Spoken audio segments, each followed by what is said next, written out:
Hace poco más de un año, para ser exactos, el 2 de septiembre del 2022, los países del G7 decidieron imponer una sanción que ellos la anunciaron en ese momento como un golpe letal a la economía rusa. Hablaban de un tope del precio al petróleo ruso. Miren, el plan era bien sencillo. Si limitan los precios del petróleo ruso, iban a limitar la capacidad de Moscú para financiar la guerra en Ucrania. Algo así como matar dos pájaros de un tiro. Porque también se suponía que iban a reducir los precios globales de la energía. Pero ¿saben qué pasó? Rusia simplemente respondió diciendo, está bien, no te vamos a vender petróleo si tú nos impones un tope a nuestros precios del crudo. Así de simple.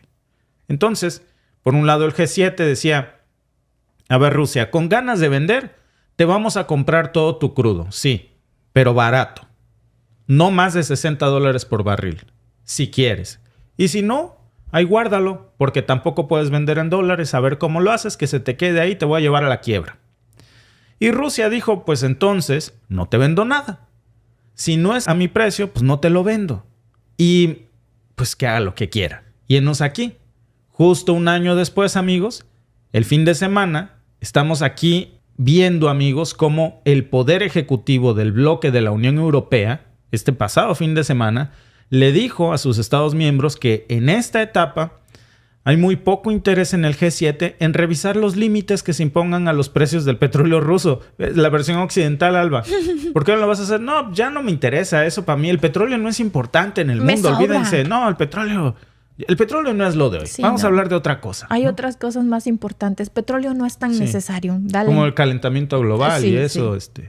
¿Por qué, amigos? Dicen que porque no les interesa ya. Pero la verdad es otra. ¿No se supone que el petróleo ruso es una de las arterias financieras del Kremlin? Especialmente en su conflicto con Ucrania. Ahora, algunos de ustedes podrían estar pensando, bueno, si los precios están altos, eso se debe de estar afectando a Rusia, ¿verdad? Pues no, de hecho no. El argumento que da hoy Occidente es simple, pero también es engañoso, ¿eh? Dicen que las sanciones del tope al petróleo ruso funcionan de maravilla. Que Rusia sigue vendiendo petróleo y que Occidente sigue comprándolo, pero barato. Incluso a través de terceros, esa es la realidad. ¿Quién está ganando aquí? La realidad es que notas como esta, amigos, que estamos viendo hoy difundidas por los medios, pues ya no sé si decirles de información o de desinformación, solo nos dicen que estamos en una situación donde Occidente parece haber elegido muy mal su batalla energética. De todas las cosas que pudo elegir el G7 para sancionar a Rusia, escogieron la peor, que es uno de esos elementos que operan un espacio económico casi sagrado. Miren, ¿qué pasa, por ejemplo, si alguien sanciona a los alimentos? Pues vas a tener revueltas, protestas. ¿Qué pasa si sancionas al agua? Te vas a convertir en un paria internacional. Pero ¿qué pasa si sancionas al petróleo en el mundo? No importa de dónde venga. Te vas a estar metiendo tú mismo un balazo en el pie. No importa de qué país seas.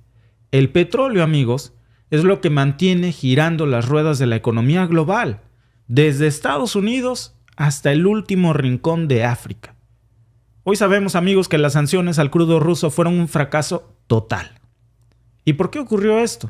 Bueno, déjenme decirles que la respuesta no le va a gustar a Occidente porque es vergonzosa para ellos. ¿Y saben por qué es tan vergonzosa? Porque ellos mismos fueron cómplices de todo este gran fracaso de sus propias sanciones. Y déjenme explicarles cómo. Primero hablamos del compromiso de la Unión Europea. Desde el 25 de febrero del 2022, la Unión Europea comenzó a imponer sanciones a Rusia con la idea de ejercer presión y el avance de las tropas rusas en Ucrania. Suena como una idea que iba a funcionar en teoría, ¿verdad? Pero aquí está el problema. Aunque en el papel se habló de sanciones sin precedentes, los bienes sancionados seguían encontrando siempre su camino desde Rusia hasta Occidente. No dejaban de fluir. ¿Cómo pudo ser esto? La respuesta es sencilla. Con la complicidad del mismo Occidente. Un informe del consultorio de riesgo noruego Coris ofreció una perspectiva bastante reveladora que no le gustó, obviamente, a los países miembros del G7. Según su análisis, solo en el 2022, la evasión de sanciones de exportación a Rusia ascendió a nada menos que 8,000 millones de euros. Y adivinen quién es el principal evasor de sus propias sanciones. Uno de los grandes culpables. Alemania. Alemania, que por cierto también es miembro del G7. Y luego Lituania. Estos dos países, amigos, proporcionaron la mitad de los bienes occidentales a los que Moscú no pudo tener acceso. ¿De dónde sacaban esto? ¿Dónde está la falla? Uno de los métodos que usan las empresas, especialmente las alemanas, es la exportación a través de terceros países. Eran productos que no tenían la etiqueta de Rusia, pero estaban hechos en Rusia. O se iban a Rusia. Vía India, vía cualquier otro país. Hablamos desde productos de lujo, tecnología de punta, hasta semiconductores avanzados, computadoras cuánticas productos que iban hacia Rusia y que venían de Rusia. Equipo de transporte. Ahora, ¿por qué debería de importarnos que productos de lujo como incluso diamantes siguieran llegando a Rusia? El detalle, amigos, está en la presencia de productos de doble uso. Esos que tienen aplicaciones tanto civiles como también militares. Déjenme contarles un poco más sobre esto. En una zona de guerra, camiones de tamaño mediano son vitales para transportar suministros al frente. Alemania dejó de exportar estos camiones a Rusia, sí es cierto. Pero las ventas a Armenia, casualmente, Alba, se dispararon. ¿Puedes creer eso? No, pues es como las ventas hindús o indias. También se dispararon de petróleo, de gas, de todo. Qué casualidad. La pregunta es por qué Armenia de pronto comenzó a comprar tanto. Nunca les cruzó a los alemanes, oye, ¿no será que Armenia se los está pasando a Rusia? ¿Coyoteando? Pues, no, a mí no me importa. Claro que sabían, amigos. ¿Qué ocurre? Resulta que esos camiones encontraron un nuevo camino hacia Rusia y Alemania lo sabía.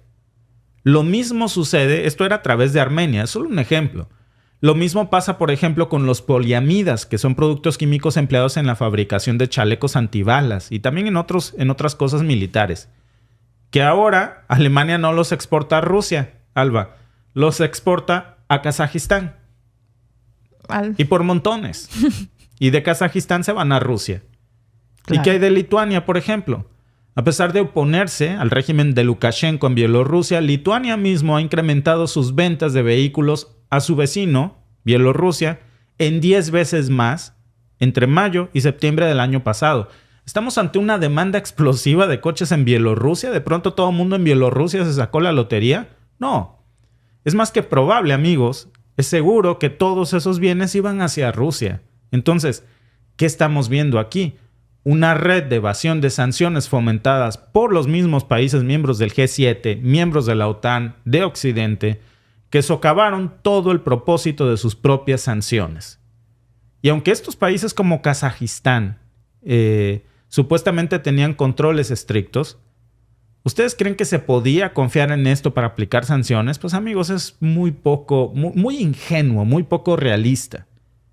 Esa responsabilidad, por eso, amigos, recae en la Unión Europea y en los países que impusieron esas mismas sanciones. ¿Y qué hay del petróleo ruso, por cierto, en todo esto? Porque es que, al igual que el resto de las sanciones occidentales, fracasaron rotundamente o fueron saboteadas por el mismo Occidente y por los miembros del propio G7. Si algo nos ha quedado ya muy claro, amigos, es que las sanciones petroleras a Rusia están teniendo un efecto contrario al que supuestamente ellos habían previsto. La Unión Europea y Occidente se armaron de valor en diciembre y lanzaron las sanciones supuestamente más grandes en materia energética que jamás se le haya impuesto a un solo país. Todo para quedar en ridículo. Prohibieron las importaciones de petróleo crudo ruso y pusieron un precio tope de $60 por barril. Parecía un plan maestro sobre el papel. Pero si le echamos un ojo a los números, descubrimos una historia bastante diferente a lo de los medios tradicionales de información. Desde finales de enero, fíjense en esto, las exportaciones rusas de petróleo crudo, sin contar el CPC kazajo, promediaron 3.7 millones de barriles al día. Para ponerlo en perspectiva, ese es el nivel más alto que han tenido desde junio, muy superior a cualquier periodo de 4 semanas desde el 2021, desde antes incluso de la guerra. ¿Dónde está yendo todo este petróleo? No a Europa, sino directo a China y a la India. Y de la India, Alba, se está vendiendo a Europa. Algunos defensores del precio tope dicen que esto es una victoria para Occidente, que se limitaron las ganancias de Putin sin desestabilizar el mercado global energético. ¿Ustedes creen eso? Y aquí está la trampa. Los informes sobre la brecha de precios entre el petróleo Brent y el Urales, que es la mezcla de petróleo ruso, de crudo ruso, son bastante engañosos. ¿Por qué? Porque los métodos de seguimiento de precios no se han adaptado al nuevo mercado. Los datos aduaneros de India y China muestran, amigos, que ambos países están pagando más por el petróleo Urals de lo que se pensaba. Miren, déjenme mostrarles otro aspecto bastante importante de cómo ha fracasado todo esto. La infraestructura. Resulta que antes de diciembre, más de la mitad del petróleo crudo ruso occidental era gestionado por una empresa europea de transporte o financiamiento. Esa cifra se cayó en un 36%. ¿Saben qué nos dice esto? Que Rusia ha diversificado su red de exportaciones para depender cada vez menos de Occidente, minando el alcance de esas sanciones. Así que, ¿qué sucede con las próximas sanciones en productos petrolíferos refinados que supuestamente habían anunciado? Que podrían afectar las exportaciones rusas a corto plazo, pero hay que recordar algo. Si Rusia no puede vender productos refinados, pues ¿saben qué pasa? Simplemente aumenta su capacidad para exportar más crudo. Alba, o sea, es como un mal chiste. No son sanciones para que no vendas gasolina y Rusia vende el crudo y que otro lo refine. Tan simple como eso, ¿no? Pues es que son sanciones que no, en primer lugar, yo creo que no debieron haber estado ahí.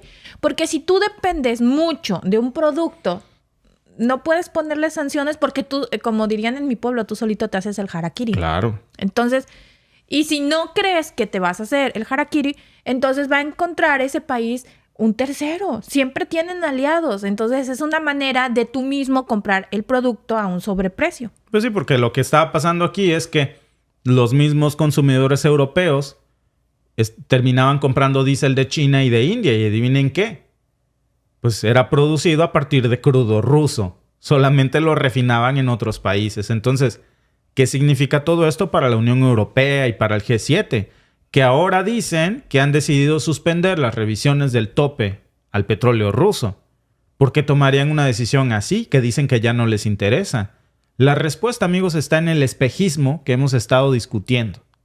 Esa mentira del éxito de las sanciones se ha desmoronado ya ante la realidad de sus propios datos. El G7 y la Unión Europea pensaron que tenían a Rusia contra las cuerdas con ese precio al tope. Gracias por vernos. Recuerda que estamos en vivo por Twitch, por YouTube también, de lunes a viernes a las 8:45 hora de Toronto o 6:45 hora de México. Suscríbete y únete a nuestro programa en vivo hoy.